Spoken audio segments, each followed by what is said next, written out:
पेश है हिंदी जबान में अपडेट।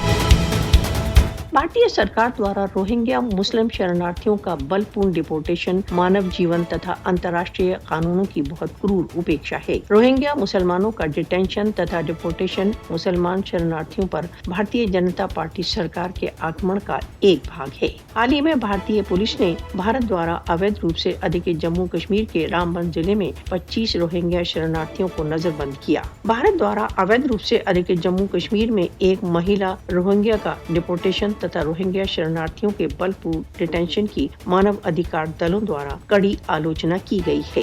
अंतर्राष्ट्रीय कानूनों का एक भीषण उल्लंघन। भारत द्वारा अवैध रूप से अधिकृत जम्मू कश्मीर में पुलिस द्वारा रोहिंग्या शरणार्थियों पर एमनेस्टी। रोहिंग्या शरणार्थियों को भारतीय सुरक्षा एजेंसियों द्वारा कठोर सर्वेलेंस, अवैध नजरबंदियों तथा पड़ताल का सामना। रोहिंग्या मुसलमानों को भारत में दाएं बाजू के हिंदू दलों द्वारा कठोर शत्रुता तथा हिंसात्मक आक्रमणों का सामना। भारत में मुसलमानों पर निरंतर बढ़ते आक्रमणों के एक भाग के रूप में हिंदुत्व दल जम्मू में रोहिंग्या शरणार्थियों को टारगेट कर रहे हैं। सन 2014 में भारतीय जनता पार्टी के नेतृत्व की मोदी सरकार के आने के पश्चात से रोहिंग्या शरणार्थियों के विरुद्ध शत्रुता में वृद्धि। भारतीय सरकार को शरणार्थियों के सम्मुख उपस्थित भीषण खतरों को देखते हुए उनका डिपोर्टेशन बंद कर देना चाहिए। Human right watch.